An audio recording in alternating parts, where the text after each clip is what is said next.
ओम साई राम। श्री साईं सच्चरित्र अध्याय 9। विदा होते समय बाबा की आज्ञा का पालन और अवज्ञा करने के परिणामों के कुछ उदाहरण।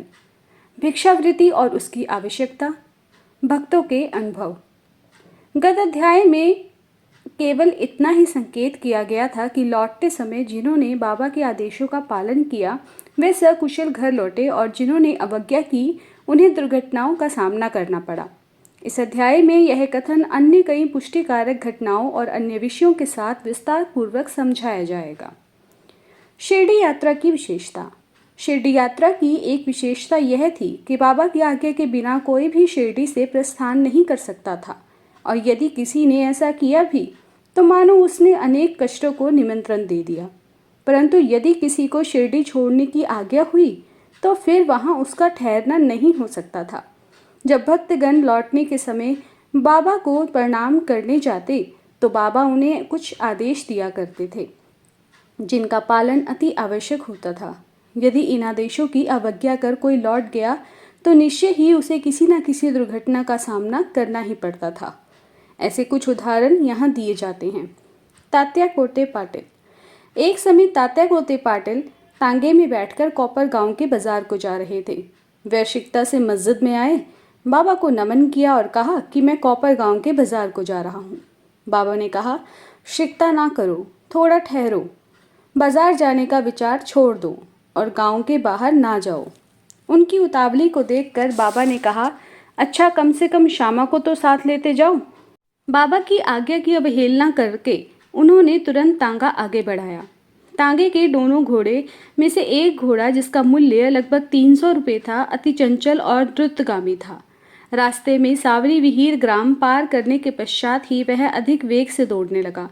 अकस्मात ही उसकी कमर में मोच आ गई और वह गिर पड़ा। यद्यपि तात्या को अधिक चोट तो नहीं आई परंतु उन्हें अपनी साईं माँ के आदेशों की स्मृति अवश्य हो आई। एक अन्य अवसर पर कोल्हार ग्राम को जाते हुए भी उन्होंने बाबा के आदेशों की अवज्ञा की थी और ऊपर वर्णित घटना के समान ही दुर्घटना का उन्हें सामना करना पड़ा था। ओम श्री साई राम। एक यूरोपियन महाशय। एक समय बम्बई के एक यूरोपियन महाशय नाना साहेब चांदोरकर से परिचय पत्र प्राप्त कर किसी विशेष कार्य से शिरडी आए। उन्हें एक आलीशान तंबू में ठहराया गया। वे तो बाबा के समक्ष नत होकर कर कमलों का चुंबन करना चाहते थे। इसी कारण उन्होंने 3 बार मस्जिद की सीढ़ियों पर चढ़ने का प्रयत्न किया परंतु बाबा ने उन्हें अपने समीप आने से रोक दिया।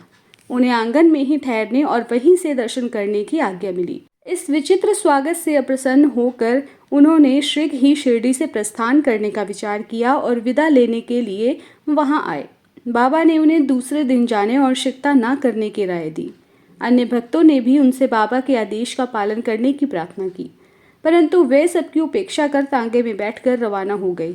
कुछ दूर तक तो घोड़े ठीक ठीक चलते रहे परंतु सावली विहीर नामक गांव पार करने पर एक बाइसिकल सामने से आ गई जिसे देखकर घोड़े भयभीत हो गए और द्रुत गति से दौड़ने लगे।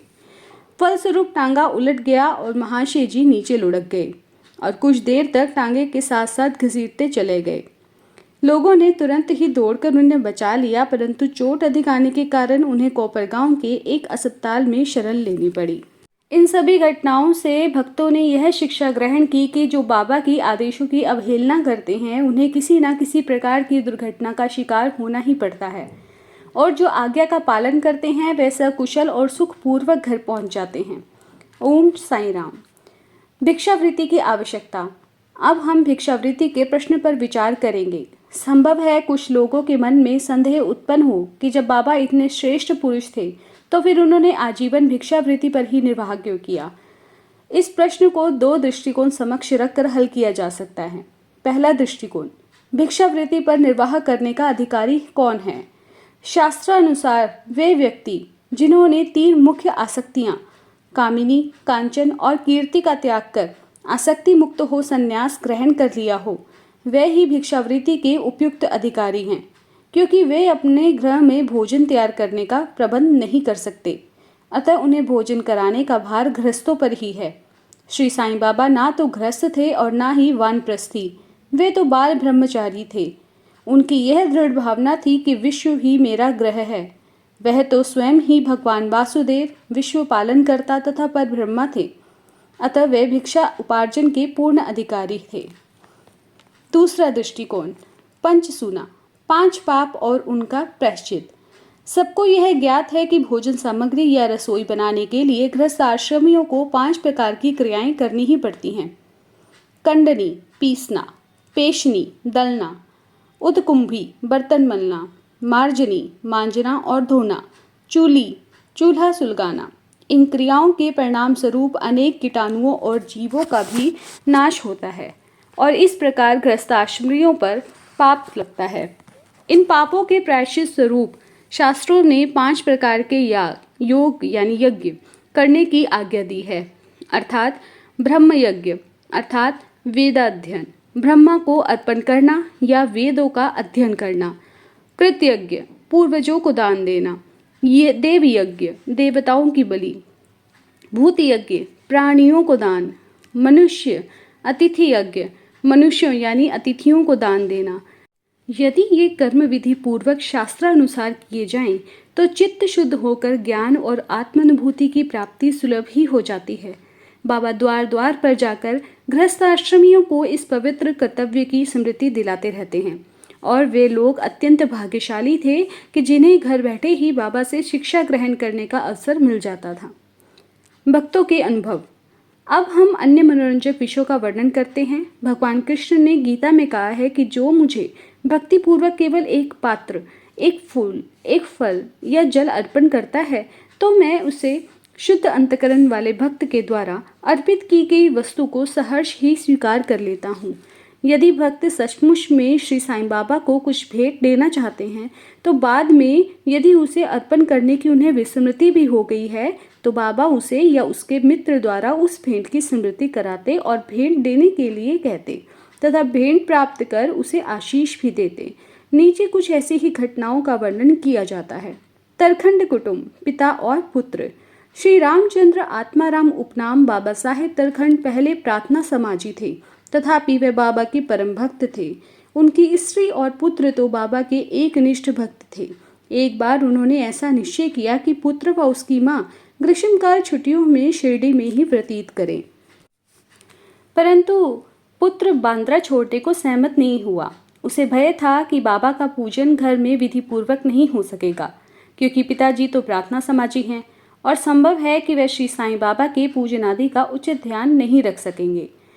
परंतु पिता के आश्वासन देने पर पूजन यथाविधि होता रहेगा। माँ और पुत्र ने एक शुक्रवार की रात्रि में शिरडी को प्रस्थान कर दिया। दूसरे दिन शनिवार को श्रीमान तरखंड ब्रह्म मुहूर्त में उठे और स्नान आदि कर पूजन प्रारंभ करके बाबा के समक्ष साष्टांग दंडवत करके बोले कि हे बाबा, मैं ठीक वैसा ही आपका पूजन करता रहूँगा जैसे मेरे पुत्र करते हैं, परंतु कृपा कर इसे शारीरिक परिश्रम तक सीमित नहीं रखना। ऐसा कहकर उन्होंने पूजन आरंभ किया और मिश्री का नैवेद्य अर्पित किया, जो दोपहर के भोजन के समय प्रसाद के रूप में वितरित कर दिया गया। उस दिन की संध्या तथा अगला दिन इतवार भी निर्विघ्न व्यतीत हो गया। सोमवार को उन्हें ऑफिस जाना था, परंतु वह दिन भी निर्विघ्न निकल गया। श्री तरखंड ने इस प्रकार अपने जीवन में कभी पूजा नहीं की थी। उनके हृदय में अति संतोष हुआ कि पुत्र को दिए गए वचनानुसार पूजा यथाक्रम संतोष पूर्वक चल रही है। अगले दिन मंगलवार को सदैव की भांति उन्होंने पूजा की और ऑफिस को चले गए। दोपहर को घर लौटने पर जब वह भोजन को बैठे तो थाली में प्रसाद न देखकर उन्होंने अपने रसोइये से इस संबंध में प्रश्न किया।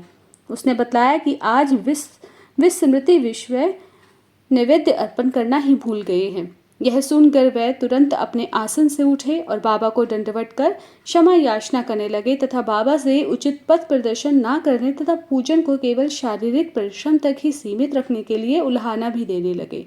उन्होंने संपूर्ण घटना का विवरण अपने पुत्र को पत्र द्वारा सूचित किया और उससे प्रार्थना की कि वह पत्र बाबा के श्री चरणों पर रखकर उनसे कहना कि वह इस अपराध के लिए क्षमा प्रार्थी हैं।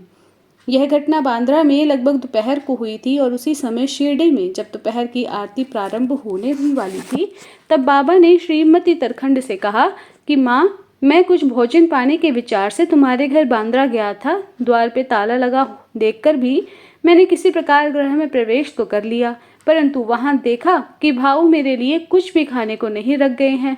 अतः मैं भूखा ही लौट आया हूँ। किसी को भी बाबा के वचनों का अभिप्राय समझ में नहीं आया, परंतु उनका पुत्र जो समीप ही खड़ा था वह सब कुछ समझ गया कि बांद्रा में पूजन में कुछ त्रुटि हो गई है। इसलिए वह बाबा से लौटने की अनुमति मांगने लगा, परंतु बाबा ने आज्ञा नहीं दी और वहीं पूजन करने का आदेश दिया। उनके पुत्र ने शिरडी में जो कुछ हुआ उसे पत्र में लिखकर पिता को भेजा और भविष्य में पूजन में सावधानी बरतने के लिए भी विनती की। दोनों पत्र डाक द्वारा एक दूसरे दिन दोनों पक्षों को मिल गए। क्या यह घटना आश्चर्यपूर्ण नहीं है? ओम श्री साई राम। श्रीमती तरखंड। एक समय श्रीमती तरखंड ने 3 वस्तुएं अर्थात भरित भूरता यानी मसाला मिश्रित भुना हुआ बैंगन और दही, काचरिया यानी बैंगन के गोल टुकड़े में घी में तले हुए, और पेड़ा यानी मिठाई बाबा के लिए भेजी। बाबा ने उन्हें किस प्रकार स्वीकार किया, अब इसे देखेंगे। बांद्रा के श्री रघुवीर भास्कर पुरंदरे बाबा के परम भक्त थे। एक समय वह शिरडी को जा रहे थे। श्रीमती तरखंड ने श्रीमती पुरंदरे को 2 बैंगन दिए और उनसे प्रार्थना की कि शिरडी पहुंचने पर वह एक बैंगन का भुर्ता और दूसरे का काचरिया बनाकर बाबा को भेंट कर दें। शिरडी पहुंचने पर श्रीमती पुरंदरे भुर्ता लेकर मस्जिद गई। बाबा उसी समय भोजन को बैठे थे। बाबा को वह भुर्ता बड़ा ही स्वादिष्ट प्रतीत हुआ, इस कारण उन्होंने थोड़ा थोड़ा सभी में वितरित कर दिया। इसके पश्चात ही बाबा ने काचरिया लाने को कहा। राधा कृष्ण माई के पास संदेशा भेजा गया कि बाबा काचरिया मांग रहे हैं।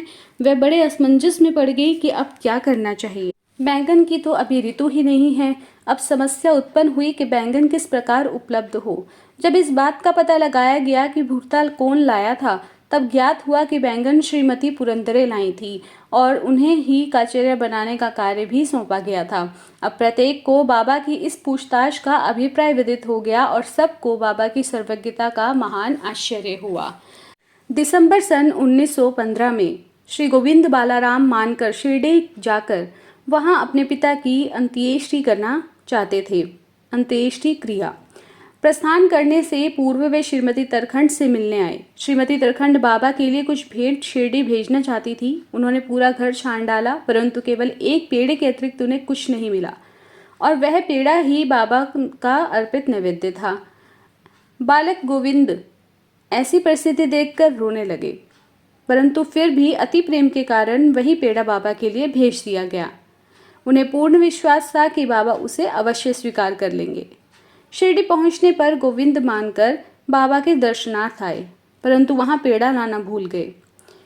बाबा यह सब चुपचाप देखते रहे, परंतु जब वह पुनः संध्या समय बिना पेड़ा लिए आए तो फिर बाबा शांत न रह सके और उन्होंने पूछा कि तुम मेरे लिए क्या लाए हो।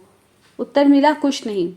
बाबा ने पुनः प्रश्न किया और उसने वही उपयुक्त उत्तर देकर बाबा को मना कर दिया। अब बाबा ने स्पष्ट शब्दों में पूछा कि क्या तुम्हें माँ यानी श्रीमती तरखंड ने चलते समय कुछ मिठाई नहीं दी थी। अब उसे स्मृति हो आई कि वह बहुत ही लज्जित हुआ और फिर बाबा से क्षमा याचना करने लगा। वह दौड़कर शीघ्र ही वापस गया और पेड़ा लाकर बाबा के सम्मुख रख दिया। बाबा ने तुरंत ही पेड़ा खा लिया। इस प्रकार श्रीमती तरखंड की भेंट बाबा ने स्वीकार की।